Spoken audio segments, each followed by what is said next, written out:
आप सभी लोगों का सिद्धांत क्लासेस में बहुत बहुत स्वागत है। आज हम इस वीडियो में पढ़ेंगे किसी बिंदु आवेश के कारण विद्युत क्षेत्र की तीव्रता।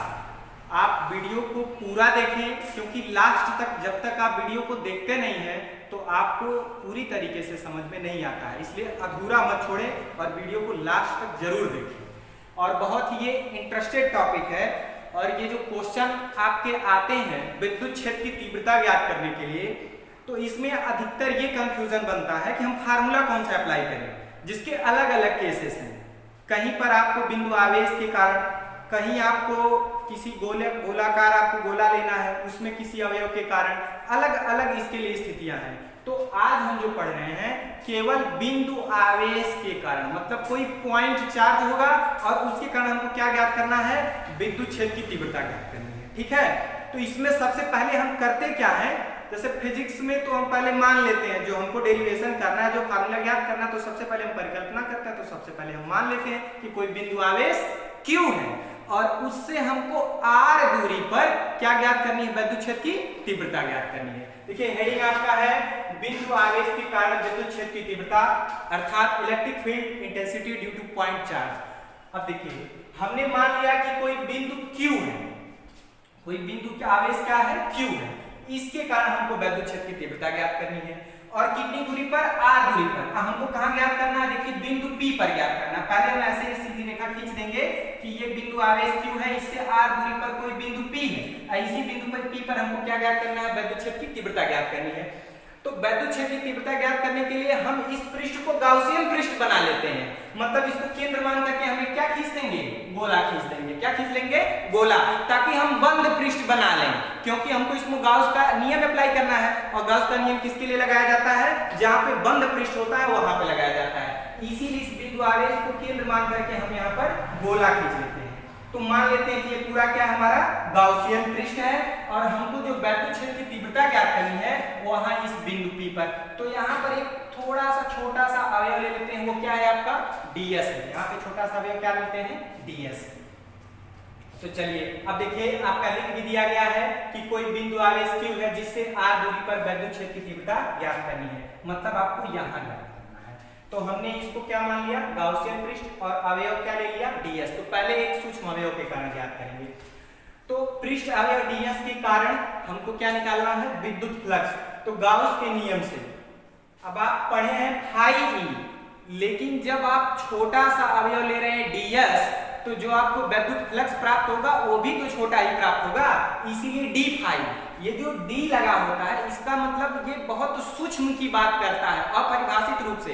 तो जब अवयव हम छोटा सा ds ले रहे हैं, पूरा अवयव s नहीं ले रहे हैं, जब हम एक छोटा सा अवयव ds ले रहे हैं तो जो हमको विद्युत फ्लक्स प्राप्त होगा वो फाई नहीं, फाई पूरा होता है, इसका एक अंश ही प्राप्त होगा, वो क्या होगा, डी फाई। तो डी फाई बराबर क्या होता है, E into ds cos theta. ठीक है, अब देखिए संपूर्ण पृष्ठ के कारण, तो जब संपूर्ण पृष्ठ लगाना होता है तो हम यहाँ पर क्या कर देते हैं, बंद समाकलन ले देते हैं। देखिए यहाँ पे बंद समाकलन आप लगा सकते हैं, बंद समाकलन लेते हैं। तो आप जानते हैं कि यहाँ पर हम E को क्या कर लेते हैं, बाहर कर लेते हैं। और एक चीज ध्यान दीजिएगा, यहाँ पे cos थीटा से कैसे हट गया, क्योंकि थीटा बराबर क्या है, 0, और cos 0 का मान क्या होता है, 1।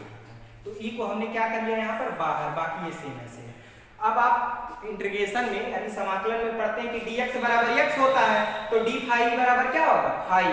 तो d फाई की जगह क्या कर दिया गया, फाई कर दिया गया। और ये जो आपका बचा है समाकलन ds, समाकलन ds का एक अवयव, और जब समाकलन कर दिए तो सारे अवयव अर्थात गोले का संपूर्ण पृष्ठ। अब गोले का संपूर्ण पृष्ठ आप क्या पढ़ते हैं, 4 पाई r स्क्वायर, क्योंकि इसकी त्रिज्या स्मॉल r है। इसकी त्रिज्या क्या है, स्मॉल r।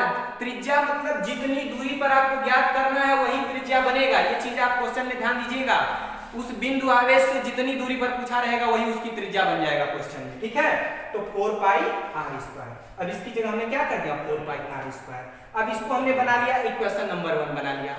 फिर एक बार हम जाएंगे गाउस के नियम से। गाउस के नियम से कहता है कि विद्युत फ्लक्स फाई बराबर q बाई एप्सिलॉन 0 भी होता है। तो इसको इक्वेशन नंबर हम 2 बना लिए। ये चीज आप याद रखिएगा कि एक बार आपको यह भी रखना होगा कि गाउस के नियम से फाई बराबर q बाई एप्सिलॉन 0।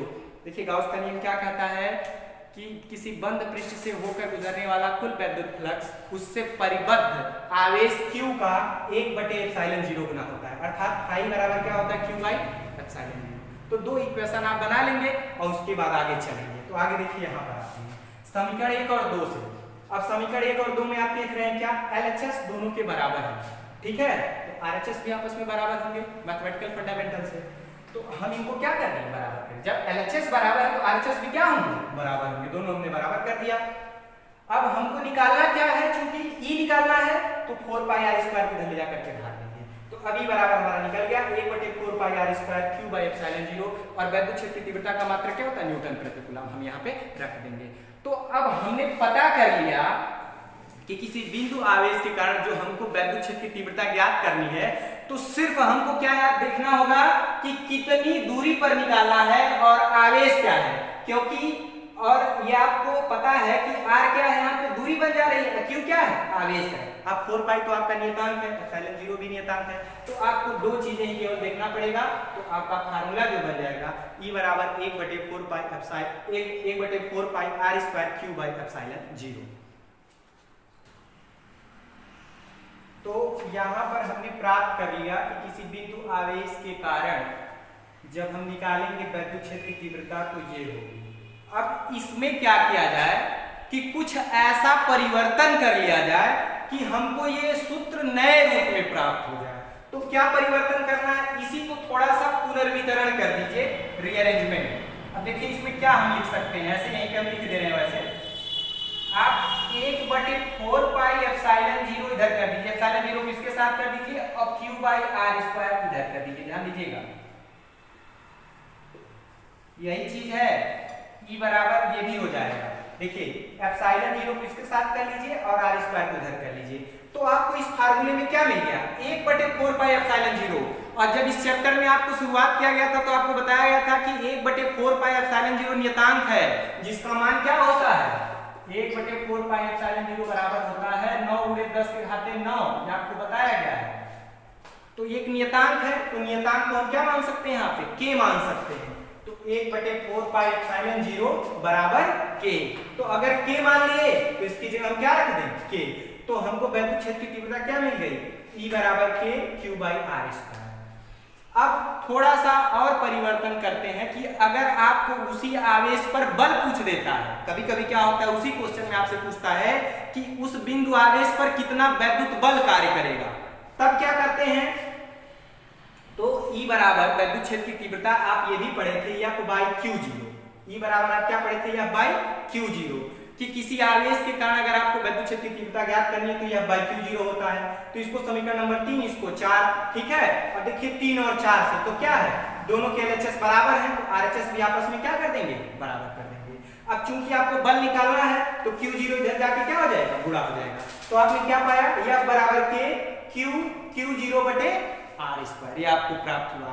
अर्थात अगर आपसे ये कह दिया कि यहाँ से हम जितनी दूरी पर ज्ञात कर रहे हैं और यहीं पर कोई आवेश हो Q0, यहीं पर कोई दूसरा आवेश क्या हो Q0, इनके बीच वैद्युत बल भी ज्ञात करना है, तो आपको F बराबर के Q0/r², मतलब दोनों आवेशों का क्या कर लेंगे गुणा कर लेंगे, यहाँ पर तब जाकर के आपको प्राप्त होता है।